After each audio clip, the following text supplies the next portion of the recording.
Marim Tanya, nous sommes au Pérek Yud Gimel. C'est à la page Yud Tet Amud Aleph. Nous nous sommes arrêtés aux 2 points. Veine Midata Avazu. 8e ligne par le haut. La page 37. Je vais reprendre ce que nous avons vu jusqu'à aujourd'hui. On le Pérek Yud Gimel très rapidement. Nous avons expliqué qu'il y avait plusieurs catégories de Bénonim.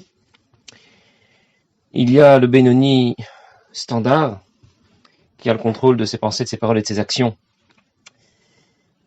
même si à l'intérieur, entre son Nefesh Elokit et son Nefesh Abamit, la guerre fait rage.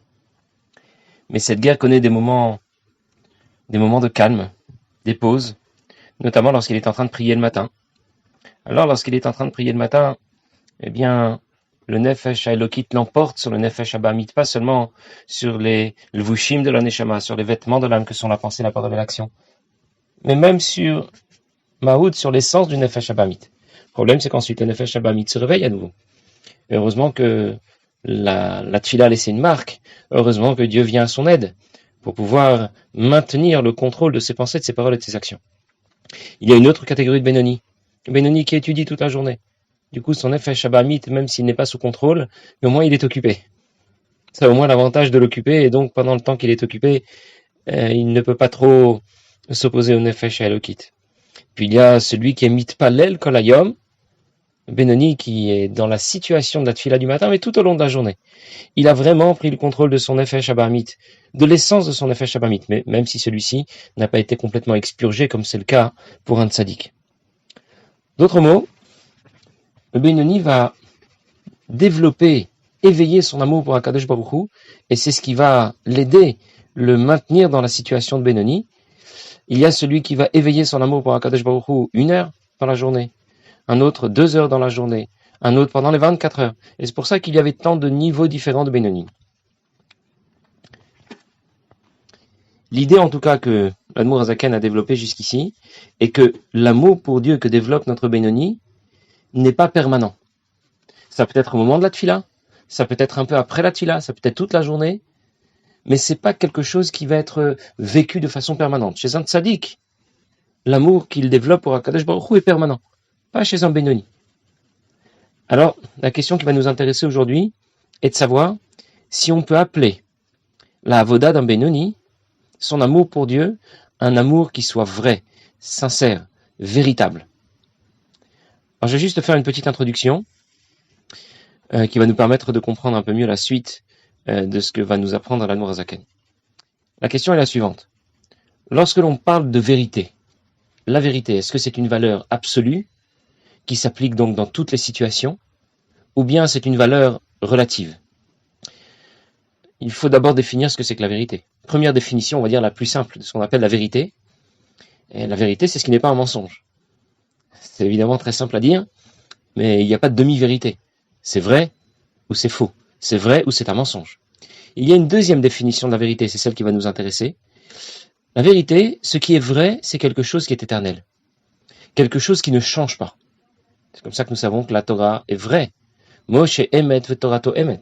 Comment savons-nous que la Torah est vraie? Tout simplement parce qu'elle n'a pas évolué. Elle est restée toujours la même.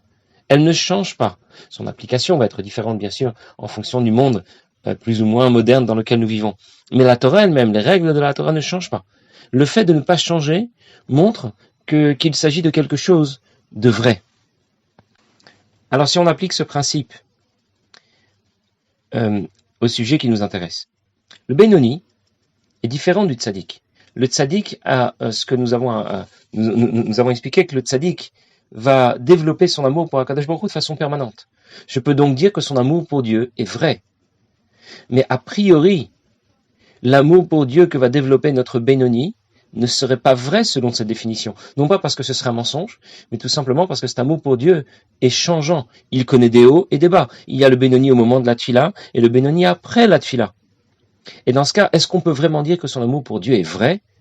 Alors l'Admour Hazaken va nous dire, effectivement, il n'est peut-être pas vrai dans l'absolu, mais c'est un amour pour Dieu qui est en valeur relative, qui est un amour pour Dieu qui est vrai. Par rapport à ce que peut faire un Bénoni, nous allons appeler cela un amour pour Dieu qui est vrai, sincère, véritable. Alors je vais commencer dans les mots.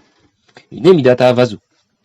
Cet amour pour Dieu dont nous avons parlé à Amoura Bevenonim, au sujet de Benoni Bishat Atfila, qu'il s'est développé au moment de la Tfila, et qui bien sûr passe après la Tfila. Aïdé de Gabruta Nefesh Elokit. Lorsque le Nefesh Elokit va l'emporter, parce qu'il va pendant la Tfila développer davantage son amour pour Dieu, et il va donc l'emporter et contrôler non pas seulement les vêtements de l'âme, les pensées, les paroles et l'action, mais aussi Mahout, l'essence du Nefesh Abamit. Il n'est legabé madrigat à tzadikim. Par rapport au niveau des tzadikim, c'est-à-dire par rapport à ce qu'un tzadik sait faire. Ovde Hashem be'emet la amito. On va dire d'un tzadik qu'il sait servir Dieu, l'aimer, le craindre, vraiment pour de vrai. Be'emet la amito. Ça veut dire d'une vérité absolue et non pas seulement relative. Pourquoi d'une vérité absolue? Parce qu'un tzadik n'a pas besoin d'éveiller son amour pour Dieu. C'est quelque chose qui est permanent. Et dans ce cas, je vais appeler son amour pour Dieu, sa crainte de Dieu, son service de Dieu en général. Je vais l'appeler Emet la Amito. Vrai de vrai. Pour notre Benoni, alors comparé au tzaddik, son amour pour Dieu n'est certainement pas un amour pour Dieu, une avoda qui sera vraie. Et le diagnostic est très simple à établir. Dans la mesure où notre Benoni a besoin, au moment de la Tfila, d'éveiller son amour pour Dieu, c'est donc que dans l'absolu, son avodat Hashem, son amour pour Dieu n'est pas vrai, puisqu'il connaît des hauts et des bas. C'est ce que dit tout de suite Admor Zaken. Puisque son amour pour Dieu va passer après la Tfila. Et si donc son amour pour Dieu connaît des changements, ce n'est pas vrai. Vrai dans l'absolu. Vrai de vrai. Il y a une Mishnah dans la Masechet Para qui explique de quelle façon procéder pour obtenir les eaux de lustration qui vont servir à purifier quelqu'un qui était au contact d'un mort. Il y a toute une procédure à respecter. On va prendre une vache rousse, lui faire la shrita à un certain endroit, mélanger les cendres de la vache rousse avec de l'eau. Mais de l'eau que l'on appelle Mayim Chayim. On va traduire de l'eau vive, mais qu'est-ce que ça veut dire de l'eau vive? Il y a de l'eau morte. Mayim Chayim, la vie, ça veut dire de l'eau vraie. Qu'est-ce que c'est que de l'eau vraie? S'il s'agit de l'eau qui a été puisée dans un fleuve, qui coule de façon permanente, alors ça s'appelle Mayim Chayim, et on peut l'utiliser dans le cadre de cette procédure de purification en la mélangeant avec les eaux de la vache rousse. Mais si c'est de l'eau qu'on a pris dans un fleuve, qui parfois s'arrête, alors ce fleuve n'est pas appelé un fleuve, un vrai fleuve, parce que parfois il coule, et parfois l'eau s'arrête. Tous les combien? Quelle est la définition d'un fleuve qui va s'arrêter et qu'on va appeler un fleuve qui ne coule pas tout le temps? Neharot amechazvin, on les appelle.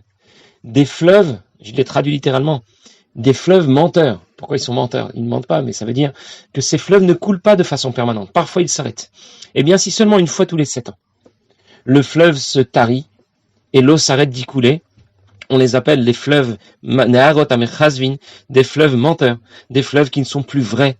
Et dans ce cas, on ne pourra pas utiliser l'eau qui provient de ce fleuve dans le cadre de la procédure de purification avec les eaux de la vache rousse. Ça veut dire que dès qu'il y a changement, le changement sera associé au mensonge, à l'absence de vérité. Et c'est ça que dit l'Admor Zaken. Puisque l'amour pour Dieu de notre Benoni se calme après la Tfila, il passe après la Tfila. C'est donc que dans l'absolu, son amour pour Dieu n'est pas vrai. Uktiv, et il est encore écrit. Le Pasuk dit Sfat emet tikon la'ad. Un langage de vérité tient toujours. Ça veut dire, en d'autres mots, en bon français, la vérité est immuable. Elle ne change pas. Ve'adargia eshen shaker. Un langage qui n'est valable qu'à un certain moment. Argia, c'est milachon, ça vient du mot qui est rega, comme un instant. Ça veut dire c'est vrai à cet instant, mais demain ce sera déjà plus vrai. Alors ça s'appelle déjà un mensonge. Même si on va dire, mais aujourd'hui au moins c'est quelque chose qui est vrai. Il dit oui, c'est vrai en valeur relative, mais pas en valeur absolue. Quelque chose qui est vrai et quelque chose qui ne change pas. Sinon on va appeler ça la lachon shaker.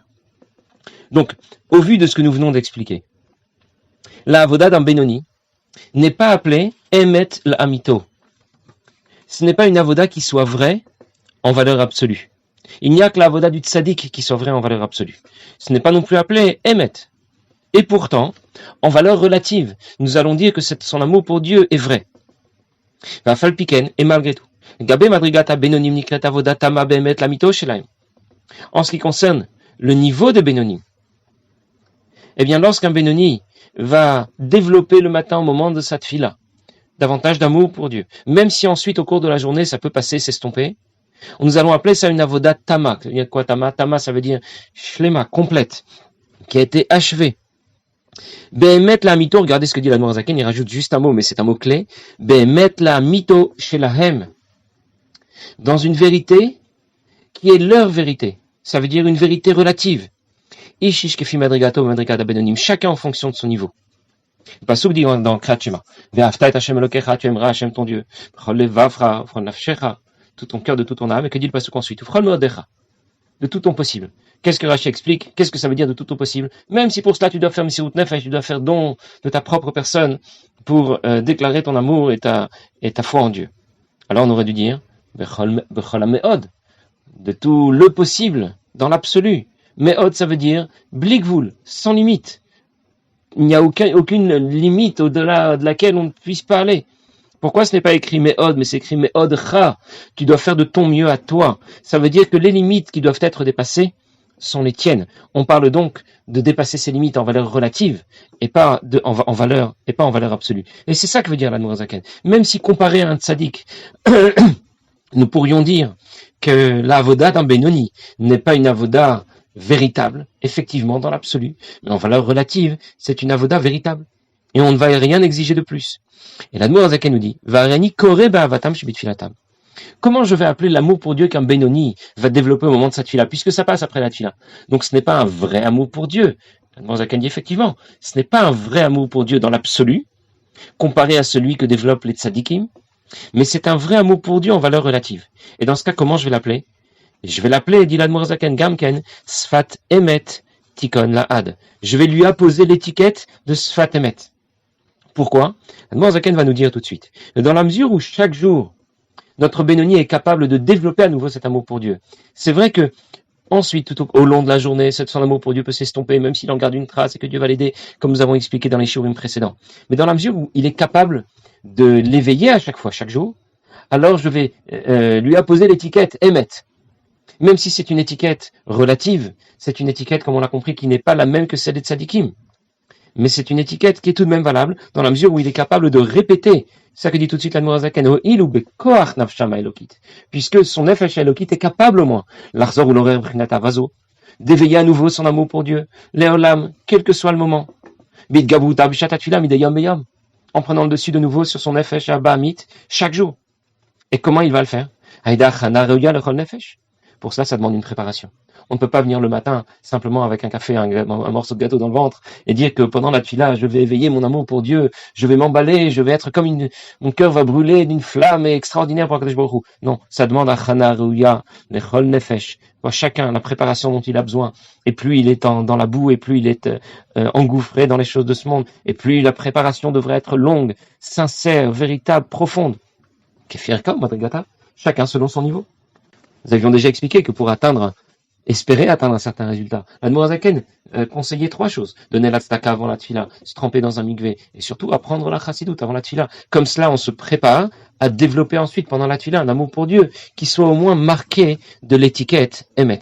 Ah, c'est vrai, dans l'absolu, ce n'est pas Emet. Comparé à un tzaddik, ce n'est pas Emet, ce n'est pas vrai. Mais ça reste un Emet relatif. Un Emet qu'appelle l'Admor Zaken Sfat Emet. Peut-être qu'on peut donner l'exemple suivant pour comprendre la différence qu'il y a entre la avoda d'un tzaddik et celle d'un Benoni. Imaginez quelqu'un qui serait généreux, qui est un donateur régulier. Il peut parfois avoir la volonté de donner, de soutenir les institutions de son propre chef. On n'a pas besoin de le solliciter. On n'a pas besoin de lui passer un coup de fil. Volontairement, de façon automatique, il a décidé de faire un don. Et puis il y a celui qu'on a besoin d'appeler, on a besoin de lui expliquer que les temps sont durs, que parfois il y a des familles qui n'ont pas les moyens de payer des scolarités, il faut donc aider les institutions, etc., etc. Lui aussi va donner, il va être aussi très généreux. Mais du coup, on a eu besoin d'éveiller sa générosité. Il n'aurait pas fait tout seul. À la différence du fait, par exemple, de sa situation, de son existence. Il est un homme, n'est-ce pas? C'est un être humain. On n'a pas eu besoin d'éveiller cela. Il est un être humain, sans qu'on ait eu besoin de lui parler ou de lui dire quoi que ce soit. C'est ce qu'il est. Et bien, de la même façon, il peut exister quelqu'un qui va être généreux dans l'âme. Ça veut dire, c'est quelqu'un de généreux. On n'a pas besoin de solliciter. Avant même qu'on lui demande quoi que ce soit, il a déjà donné, il a déjà fait de son mieux. Et c'est ce que nous appelons avodat emet, l'avodat de tzadikim. Celui qui, par contre, a besoin d'être sollicité. Lui, on va le comparer plutôt à la avodat d'un Benoni. Ça veut dire quoi? Sa générosité n'est pas en vérité la sienne. C'est celle que l'on a pu développer. Alors, soit on a pu la développer parce que ça venait de l'extérieur, soit lui-même a dû y réfléchir. Mais ce n'est pas quelque chose qui sera automatique. Aujourd'hui, il est généreux. Demain, il va se mettre en colère contre quelqu'un et puis il va décider de ne plus donner à telle institution. Il va donner qu'à une autre. Ou peut rien donner du tout, je ne sais pas ce qui va lui arriver, mais ça veut dire qu'il va connaître des hauts et des bas. Tout le monde a connu ces moments dans l'année, ça peut être pendant la tfila ou pendant qu'il est en train d'étudier, où il sent une itorurut extraordinaire, il sent un éveil très fort, il en a même la chair de poule.